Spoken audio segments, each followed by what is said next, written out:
What's up, you guys? Welcome back to my YouTube channel. Today is Vlogmas day 12 and I'm at my brother's house in North Alabama. It's right on the Tennessee border, so it's literally as north you can go in Alabama.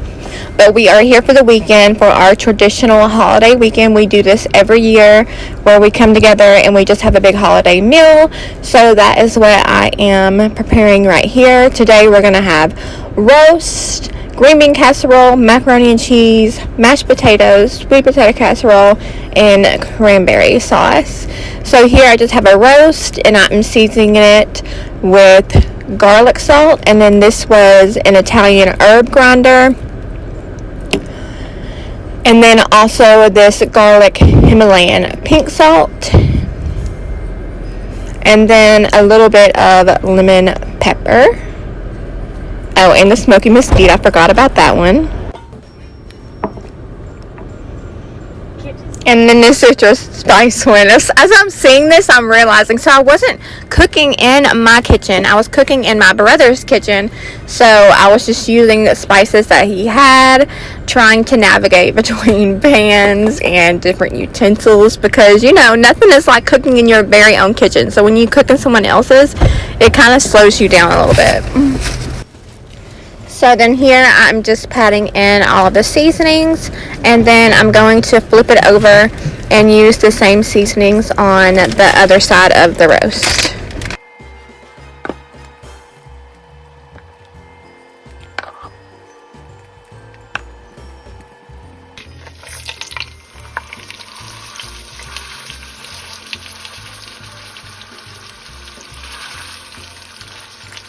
It's not dirty, and then I'm going to sear it on both sides. Be sure to wash your hands, and then after I sear it on both sides, I'm going to put it in the oven at 275 degrees for 3 hours until the roast is literally falling apart.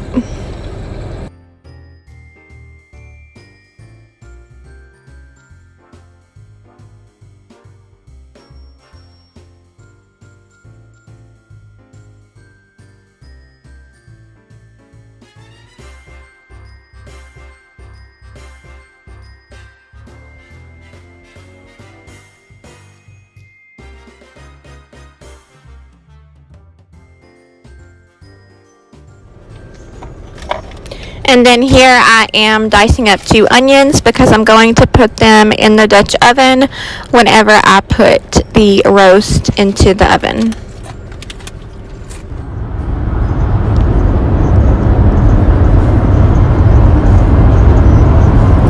And then next I'm going to add in some Worcestershire sauce, some of the red wine vinaigrette, but I didn't have as much as I needed, but that's all that my brother had, so I used a little bit I had, and then I eyeballed the Worcestershire sauce. So if you like it, you know, add more. If you don't, add less.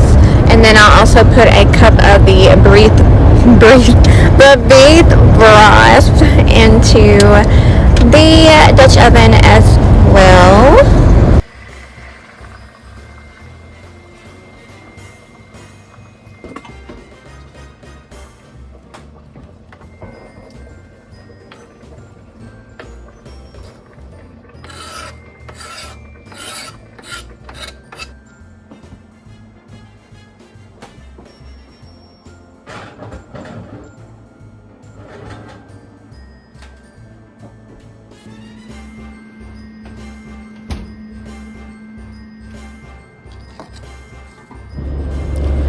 And then here I'm attempting to peel the sweet potatoes, but you guys, my brother's peeler tool, it was dull as I'll get out. So I attempted to do it for a few minutes, and then I was like, you know what, I can't do this.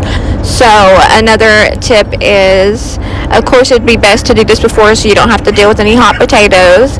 But if you are unable to peel them, if you don't have the proper or sharp enough utensil to get this done, then just go ahead and cut them up into chunks, boil them, and then once you boil them, the skin will literally just come right off. So you're going to see in some clips where I am peeling the skin off, and it is literally so easy, but you do have to be super careful because obviously the potatoes are super duper hot.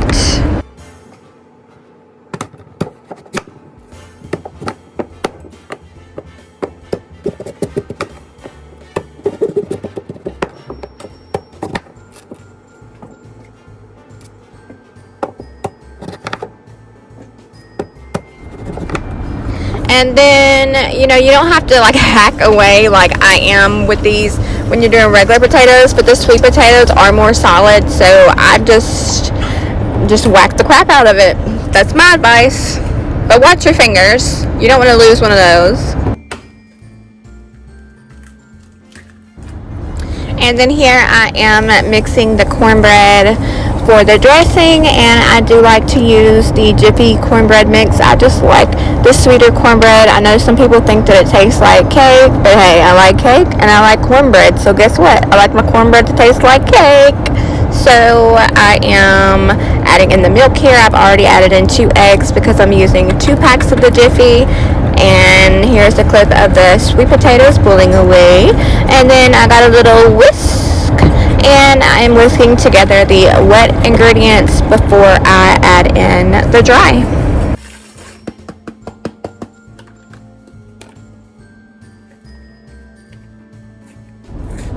So what I'm about to say has absolutely nothing to do with cooking a holiday dinner, but I did want to say something about my hair. I did get it soaking wet yesterday. It stormed pretty bad up in North Alabama, and I did get caught in like a monsoon. So I did straighten it out some today, which is the day after while I'm doing the voiceover, but my hair did get back wavy. But being that I got the keratin treatment, it didn't get as curly as it normally does, and then it only took me like 10 minutes to go through it with a straightener, and it's back to being straight and silky again. So thank God for that keratin treatment, but my hair is wavy in this day's vlog. If anybody was wondering, probably not, but I just figured I would address it.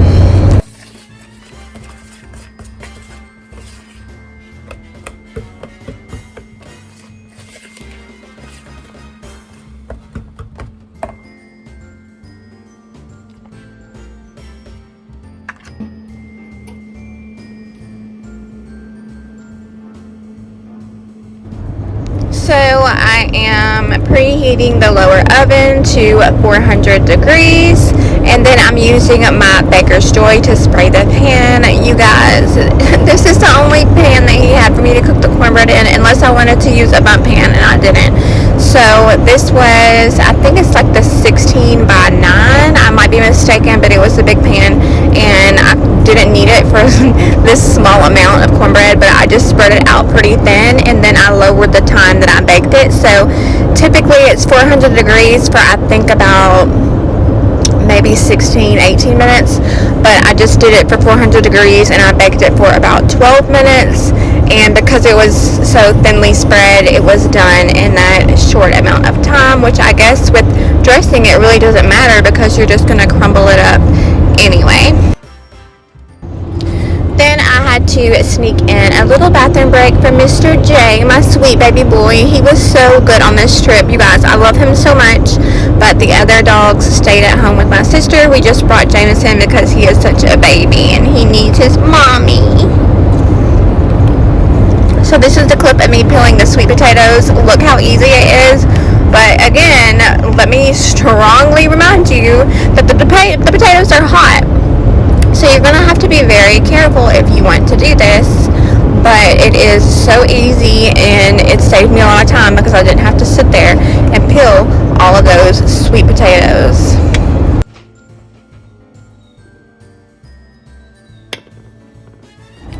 And then I am getting the water boiling for the eggs because I'm going to boil 2 eggs to chop up to put in the dressing.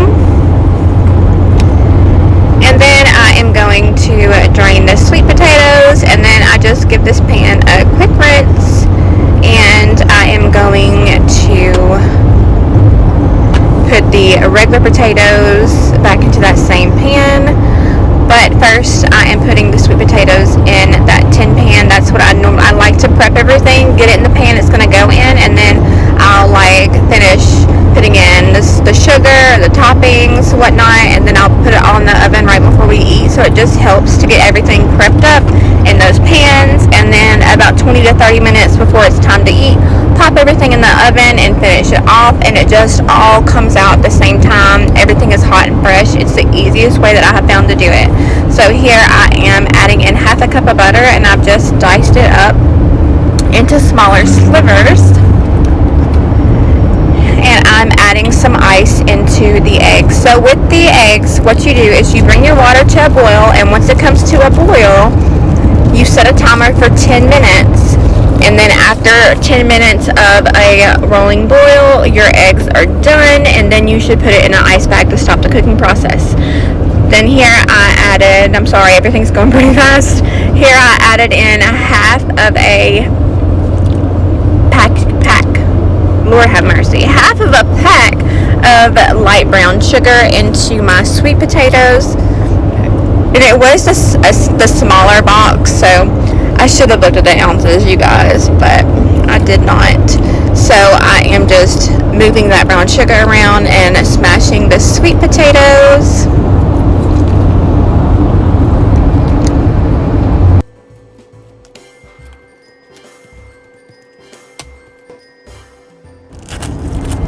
And then I'm going to put in a whole bag of mini marshmallows and spread them all around. And then I am moving on to the green bean casserole. I'm going to drain 3 cans of the cut green beans. Some people like to use the French style green beans, and I do like that, but I found that they do tend to get pretty soggy, so I've switched to using the cut green beans over the last couple of years, and it also helps with the leftovers and they're not super soggy. So getting those 3 cans in, and then I'm going to spread them out evenly. And from there, I would have liked to have 2 cans of mushroom soup, but I only had 1, so I am going to add some of the beef broth into it to thin it out, and it actually ended up turning pretty well. So I am drizzling that all over, and then I'm going to spread it around to make it more evenly coated.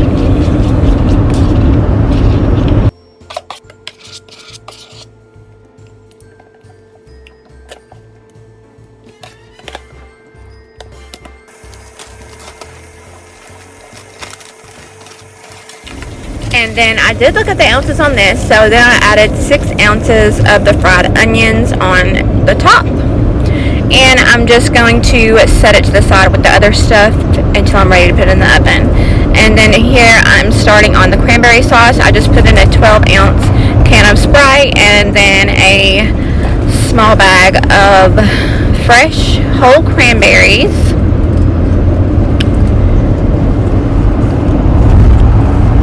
And then I'm going to add in 1 cup of brown sugar, and then bring this to a rolling boil. And then after that, I'm going to simmer it until it is time to eat. And it is so good, you guys. It literally tastes like that tart cherry pie filling. Oh my god, even though it's cranberries. Like, this is how I'm going to be doing my cranberry sauce from now on, because the recipe actually calls for applesauce and I didn't have any, so I was like, I'm going to use a can of Sprite and it will knock your socks off. So there was a small clip of me dicing up the eggs. So I have diced up some more onion. I'm going to dice up the celery, and then I have all of that mixed together, and I'm going to add all 3 of those ingredients to the dressing here in a moment.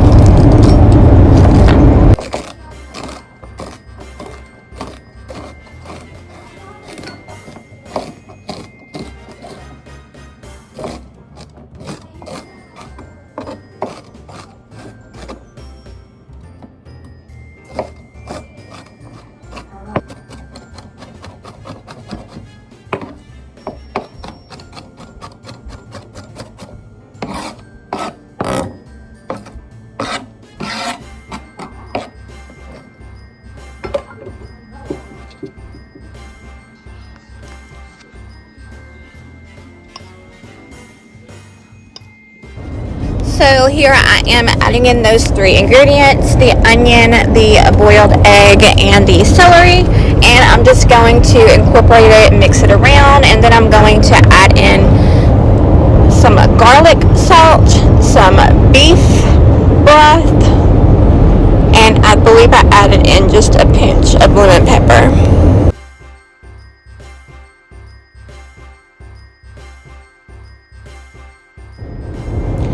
Now, I didn't measure the beef broth. I just put in a little bit, mix it around, and then I like my texture to be a little bit more soft, so if you don't like that, add less. So you literally just add it, stir it around until you get it to how you want it. And then I'm going to set it to the side as well with the green bean casserole, the sweet potato casserole, and then I'll put them all in the oven towards the end. And when I do that, I do it for 350 degrees for about 20 minutes.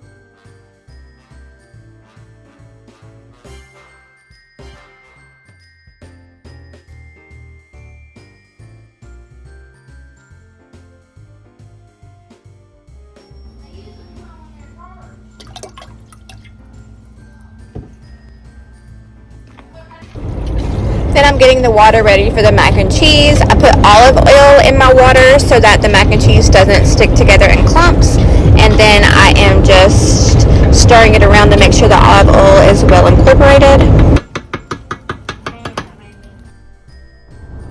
Here I have the mac and cheese, and I have stirred sour cream and cheese throughout the macaroni. And then I also put a 2-pound bag of cheese on top. And then I also added cheese and sour cream on top of the mashed potatoes, as well as 2% milk, and mixed it up. And at this point, everything has been browned in the oven, and we are ready to eat.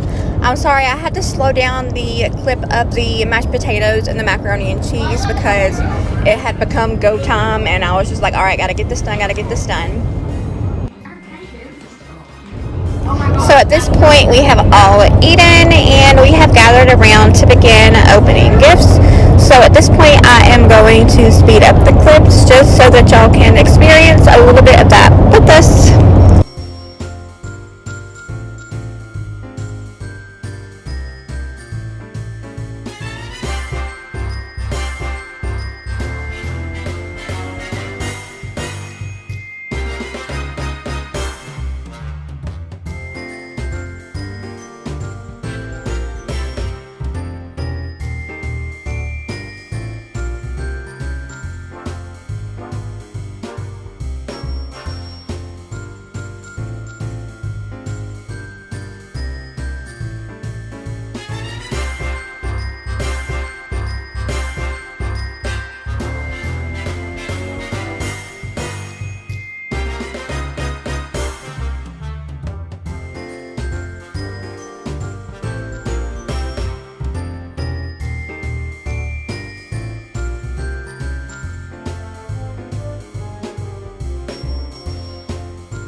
so this is gonna wrap up Vlogmas Day 12. Again, my name is Emily Ray. If this is your first time here, and if not, thank you guys so much for coming back and watching my channel. It means a lot to me, and I hope you guys are enjoying it so far. And I will catch you all in Vlogmas Day 13. Much love and enjoy the rest of your day.